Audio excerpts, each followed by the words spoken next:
Doctor Sunilam को अदानी के इशारों पर सजा हुई तो कांग्रेस बहुत खुश हुई। और जब कांग्रेस के ऊपर जब बीती तब उन्हें समझ में आया कि ये क्या है और किस तरीके का उसके बाद भी आज हम एकजुटता नहीं देख रहे हैं। मैं डॉक्टर आनंद प्रकाश तिवारी जी को आमंत्रित करती हूँ, वे आए और अपनी टिप्पणी दें। जी बहुत बहुत धन्यवाद साथी। अभी सुशीला ताई ने बात रखा तो उनको शायद यह भी याद रखना चाहिए कि जिस तरीके की निज़ाम इस समय चल रही है, उनके आगे पीछे की सारी लाइनें काट के कह दिया जाएगा कि मोदी जी का गला दबाओ, मोदी जी का गला दबाओ, और 307 का मुकदमा हो जाएगा इनके ऊपर, और इनके बाद इनकी सजा हो जाएगी। ये अपना सारी सफाई देते रहे कि ये लोकतंत्र का गला कौन दबा रहा है, क्या कर रहा है। खैर, जो स्थिति है देश में वो तो यही है। एक जमाना हुआ करता था कि सार्वजनिक मंच पर कुछ भी आलोचना की जाती थी, समालोचना की जाती थी, लालत बनालत की जाती थी, लेकिन उसमें एक स्वस्थ तरीके से होता था। लेकिन आज की तारीख में क्या हो रहा है, इंदिरा गांधी ने इस समय आपातकाल लगा दिया तो उसको लेकर के पूरा देश हंगामा हो गया। क्या हुआ और आज क्या हो रहा है, आज तो आप सदन में भी बात नहीं कर सकते हो, और ऐसे ऐसे विषयों पर वहां होता है। अब निशिकांत दुबे ने आरोप लगाया कि ये पैसा लेकर के प्रश्न करती हैं। पैसा लेकर के प्रश्न करना तो सबसे बड़ा अपराध होता है संसद सदस्यता से। और जो आदमी पूरा का पूरा पैसा ही दे रहा है लोगों को, उसके ऊपर कोई एक्शन नहीं है। निशिकांत दुबे की ऐसी क्या जरूरत पड़ गई थी कि वो जो सो वो क्या कहते हैं कि अगर कोई आदमी अडानी के चीजों का, तो उस पर न बहस होना चाहिए, चर्चा होनी चाहिए कि अडानी से जो संबंध वो बताया जा रहा है उस पर आप चर्चा कीजिए कि वो बात सच है कि नहीं सच है। और सदन के अंदर विपक्षी सदन, विरोधी पक्ष का नेता, प्रतिपक्ष का नेता अगर कुछ कहता है तो उस पर न चर्चा होनी चाहिए कि भाई अडानी जी, अपना मोदी जी बतावे कि उसका क्या संबंध है अडानी से, 10,000 करोड़ रुपया किसका है, उसको जवाब दे। उसका जवाब तो नहीं देंगे। इतना ही नहीं, अविश्वास प्रस्ताव, उसके लिए जो ब्रह्मास्त्र होता है जनतंत्र का, वो कहा जाएगा, अविश्वास प्रस्ताव लाया जाएगा तो आप अविश्वास प्रस्ताव पर भी जो बिंदु रखे गए हैं उस बिंदु पर आप भाषण नहीं करेंगे, उस बिंदु का आप जवाब नहीं देंगे। तो यह तो घनघोर, इसको तानाशाही नहीं कहेंगे, इसको तो सीनाजोरी कहेंगे, इसको डकैती कहेंगे, इसको आप जो कुछ भी कहिए, यह तो बलात् अपहरण हो गया है जनतंत्र का। संसद में जनतंत्र का अपहरण अगर देखना हो दुनिया में, और हम तो राजनीति विज्ञान के विद्यार्थी हैं, राजनीति में यह भी एक शोध का विषय है कि किस तरीके से जनतंत्र का अपहरण किया जा सकता है। हिटलर था, वो अंततः सदन में आग लगवा दिया और कम्युनिस्टों पर ही आरोप लगवाया कि यही लोग सदन को जलाए हैं, और उसके चलते कम्युनिस्टों को भी किया, सबको मोहसरा करा दिया, अपना भयंकर दमन किया।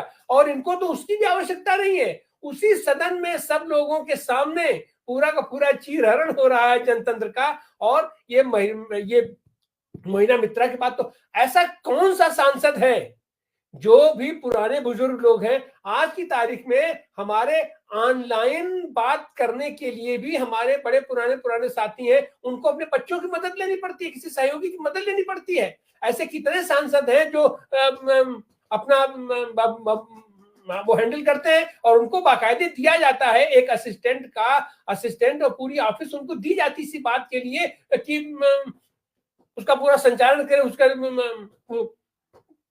उसकी देख रेख करें। लेकिन नहीं साहब, ये करके तो इनको तो जो करना है, और आपकी अदालत भी है, आप ही जज हैं, आप ही वकील हैं, आप ही सब कुछ है, और जो आदमी सामने खड़ा है उसको तो कुछ बोलने ही नहीं दिया जाएगा।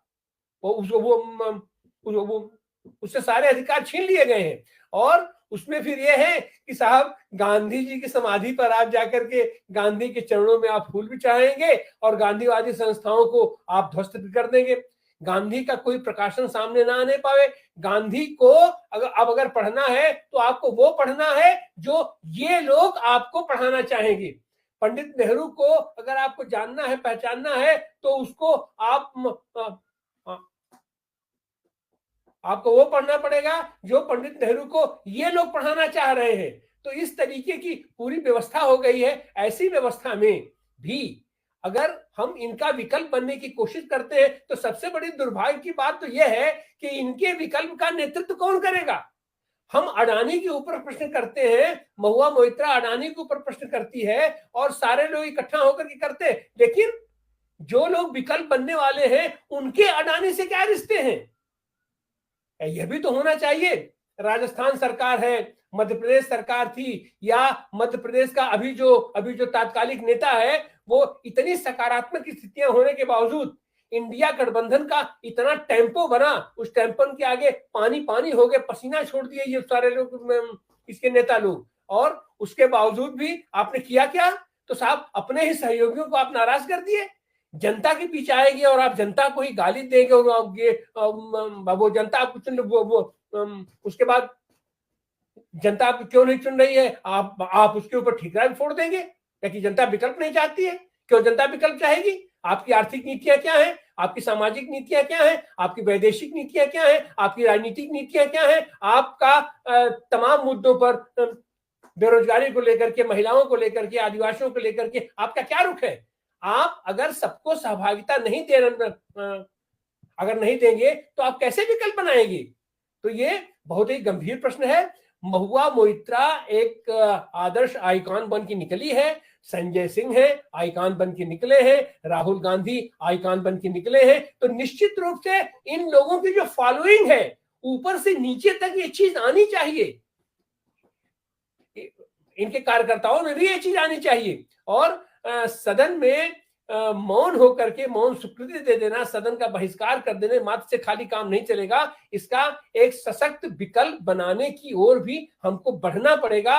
जो एक बेहतर विकल्प बन रहा था, हमने उस माहौल को एक बार फुस किया है, एक बार उसको पंचर किया है। उसके लिए क्षमा याचना करना चाहिए, उसके लिए जो भी जिम्मेदार लोग हों उनको क्षमा याचना के साथ फिर आना चाहिए मैदान में, क्योंकि इनके खिलाफ जो माहौल बना हुआ है, जनता तो चाहती है, लेकिन जनता को नेतृत्व कौन करेगा? फुटकर जनता, 140 करोड़ जनता थोड़ी कुछ करेगी। उसके लिए किसी एक आदमी को तो निकल के आना होगा, 405 लोगों को, 403 लोगों को तो निकल के आना पड़ेगा ना, और उनको अपना विश्वास भी दिखाना पड़ेगा कि नहीं, जनता के जनहित के मुद्दों पर हम आपके साथ खड़े हैं, हम विश्वसनीय हैं, हमारे ऊपर विश्वास करो।